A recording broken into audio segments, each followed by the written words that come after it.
Simple వేలో homemade paneer ఎలా చేయాలో చూపిస్తాను. ఆ పన్నీర్‌తో బిర్యానీ కూడా ఎలా చేయాలో చూపిస్తానండి. ఫస్ట్ 2 లీటర్ పాలు తీసుకొని స్టవ్ మీద పెట్టుకొని మరిగించుకోవాలి. ఒక పొంగొచ్చిన తర్వాత ఒక నిమ్మకాయ కట్ చేసుకొని పిండుకొని వేసుకోవాలండి. అప్పుడు పాలు విరగడం స్టార్ట్ అవుతుంది.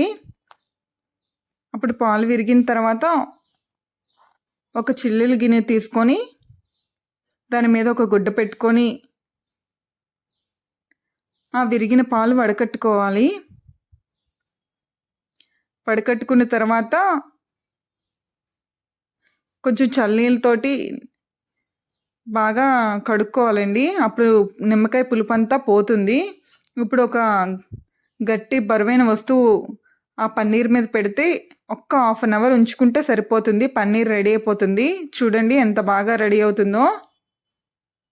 అసలు విరగకుండా వస్తుంది. ఇప్పుడు దీన్ని కట్ చేసుకుందాం. చాక్తో నీట్గా కట్ చేసుకుంటే పీసెస్ చాలా బాగా వస్తాయండి. చాలా టేస్ట్గా కూడా ఉంటుంది. ఇంట్లో చేసింది కదా. ఇప్పుడు ఈ కట్ చేసుకున్న పన్నీర్తో మనం బిర్యానీ చేసుకుందాం. నాన్ వెజ్ తినని వాళ్ళకి చాలా టేస్ట్గా ఉంటుందండి బిర్యానీ. ఒకసారి ట్రై చేసి మీరు కూడా చూడండి.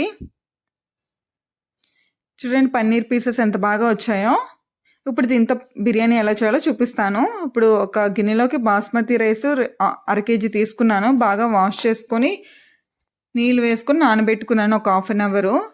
ఇప్పుడు ఒక బిర్యానీ గిన్నె తీసుకొని తయారు చేసుకున్న పన్నీర్ని వేసుకున్నాను. తర్వాత కారం, ఉప్పు మీ రుచికి తగ్గట్టు వేసుకోండి. తర్వాత మసాలా దినుసులు, గరం మసాలా, అల్లం వెల్లుల్లి పేస్టు, ఒక 1/2 కప్పు పెరుగు, తర్వాత బ్రౌన్ ఆనియన్స్, కసూరి మేతి, ఒక నిమ్మకాయ పిండుకొని వేసుకున్నాను. ఇప్పుడు పచ్చిమిర్చి కట్ చేసుకొని వేసుకున్నానండి. తర్వాత కొత్తిమీర, పుదీనా వేసుకొని బాగా కలుపుకోవాలి. ఇప్పుడు కొంచెం ఆయిల్ వేసుకుంటున్నాను. తర్వాత ఒక స్పూన్ నెయ్యి వేసుకొని బాగా కలుపుకోవాలి.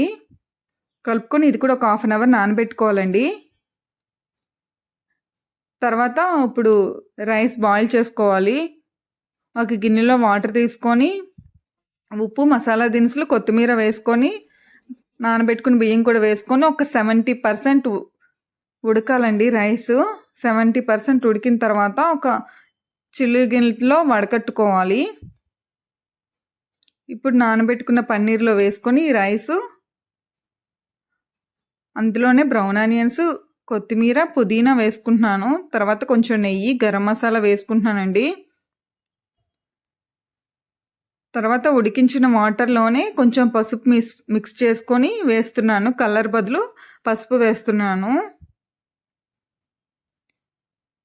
ఇప్పుడు మూత పెట్టుకొని స్టవ్ మీద పెట్టుకొని ఒక 20 మినిట్స్ సిమ్లో ఉడికించుకుంటే రెడీ అయిపోతుందండి పన్నీర్ బిర్యానీ. చాలా చాలా టేస్ట్గా ఉంటుంది. ఒకసారి ట్రై చేయండి.